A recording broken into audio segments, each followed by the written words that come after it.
Good Friday morning. We are headed up to Denver. I'm not going to have any breakfast. I will bring a couple of things with me to eat just in case I do get hungry.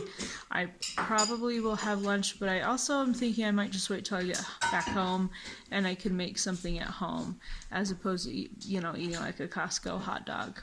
But if I get too hungry and that's what we're doing, then I'll do it, but I'll show you. All right. So on our way up to Denver, we stopped at McDonald's and I had just a plain sausage. I didn't video it because I don't think anybody actually really wants to see that. It's kind of gross. I barely could even eat it actually. And then I had some plain chicharrones with some of my homemade ranch dips, just sour cream with ranch seasonings. And then a little bit of those pork rinds I showed you the other day. These ones, had a couple of those. We just were at Target. We're waiting for Tim and the kids there, the older kids. They're in the temple right now, and I had to get a planner for school because I write down every day the things that we've done. All the kids have their own planners and they write down what they've individually done, and then in my planner I write down the things that Henry has done and that I've done with the kids. And so it's just to keep a record. It serves as both attendance and also it just helps us know where we are on certain subjects and chapters and things, and just gives us a good idea. When the year's finished, I can look through and just kind of see what we've done and where we want to go. And sometimes I make notes like of books or something that I want the kids to read, or just various things like that. So I had to get one of those, and I always get it at Target. I always get my planner at Target, and I did not love the ones they had there. I did really like one they had that was $18, but I couldn't do it. I was like, that's just too much money. As it was, this was $11. And I usually try to spend 10 or less on my planners, and in the past I've had some really amazing planners pretty cheap. Well, not amazing, but doable. The really nice planners are a lot more than that, but I mean, I just stick them in my shelf where I keep records of homeschooling stuff, and so it's not like they have to be amazing planners. They just have to do the job for a cheap deal. But so I was a little bit disappointed, but it's okay. I mean, it's kind of bland. But, so what I do is on the calendar part of the month, I do just kind of a brief list of what we've done, and then on the actual days, and this is one of the reasons I didn't really like this one. I don't like this lined one. I usually like them when they're a big, huge box, and there's nothing, and it's blank, and I can just write a bunch of stuff. But this is gonna, like, the lines are big on here, and so I don't know, but I was like, whatever. I can't make too big of a deal. But anyway, I go on the individual day and then I write specifics. So like on the calendar, I might put history, and then in the day one, I'll put exactly what we did for history, what chapter, what book, and so forth. So it's just nice. It helps me keep organized, and I'm not a big computer-y person. I know a lot of people do stuff on like Google Docs and things like that, but I'm just not very technological. I'm sure you've already figured that out by now. But anyway, so the other thing I got for myself at Target was this. I know that this dark chocolate has sugar in it, and I do the Ghirardelli usually. I usually do the Ghirardelli 86%. This is Lindt is 85%, and it does have sugar in it. But if you take the dietary fiber off, and I don't take off the sugar obviously because it's not erythritol or anything, but so if you have, there's 3 pieces as a serving, and there's 3.5 servings in this whole thing. So 1 serving, which I never even eat that much, I usually just take 1 square or maybe 2 if I'm really needing a lot of chocolate, but it's 11 total carbs for 3 squares, and the fiber is 4, so then it's 7. So for 3 squares, and then divide that by 3-ish.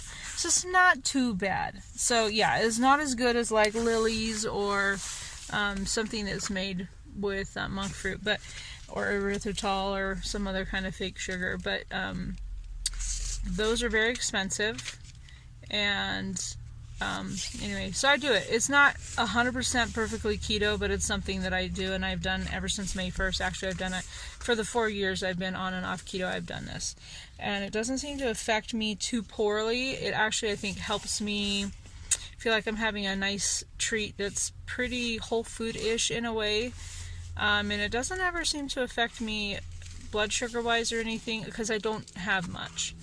I think the most I've ever had in one day was like 3 squares, which is a serving. But that's kind of on desperate days, like where I'm like just struggling in general. So sometimes I eat half of a square. Sometimes I just break off a little corner, and that satisfies me. Anyway, so long story to say, I got some of this.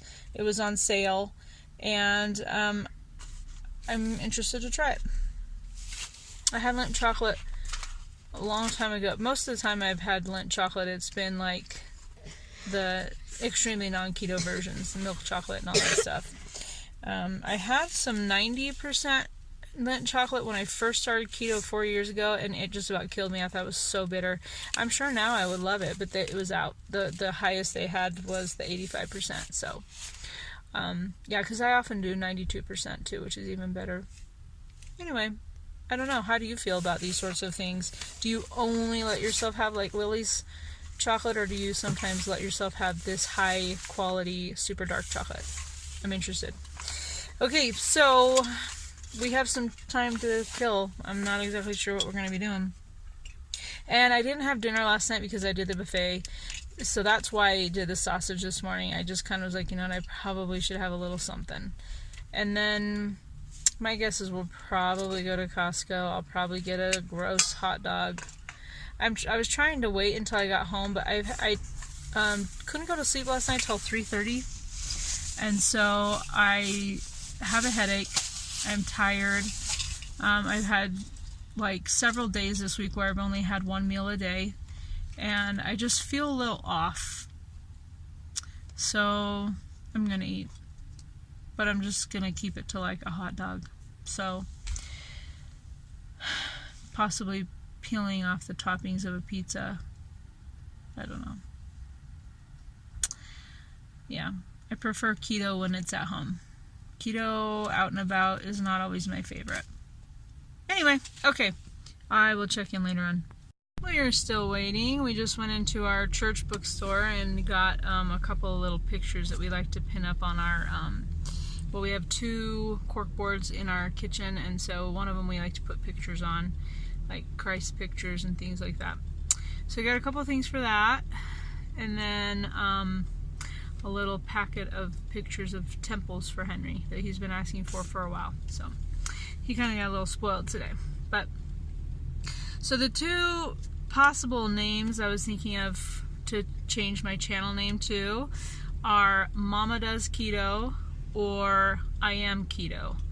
My kids kind of like I Am Keto better. I kind of like Mama Does Keto better.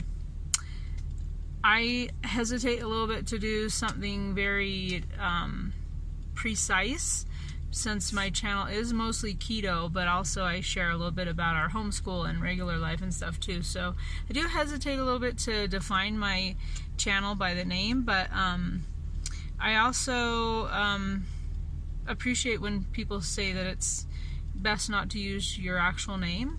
I mean, so that's where I'm at. Anyway, I don't know. Tell me what you think. Tell me what you think.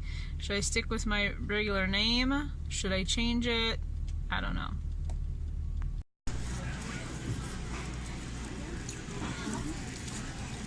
Okay, so what I'm making for dinner tonight, we're gonna have pork chops. I'm gonna cook them in butter and then a bunch of herbs, seasonings.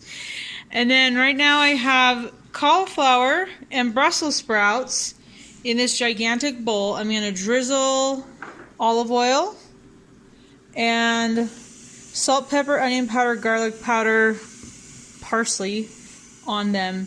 Put them in a roasting pan, put them in the oven. I'll show you in a second after I've done the stuff. So this is what it looks like. I use a decent amount of olive oil and like I said, salt, pepper, onion powder, garlic powder, and parsley. And I'm just going to pour it in here, and we're going to roast it at 400 for probably 20 to 30 minutes. And then I'm gonna cook up my pork chops. Look at these. They look amazing. Okay, and then I'll show you the pork chops. This is it. 2 pork chops cooked in butter and salt, pepper, onion powder, garlic powder, paprika, and my roasted veggies. That's dinner. Okay, so I've got 4 strawberries and some blackberries in this bowl with heavy whipping cream. That's going to be my dessert. And that's the end of the day. Thank you. Thanks, Oscar. Hope you've had a great Friday. I'll see you later.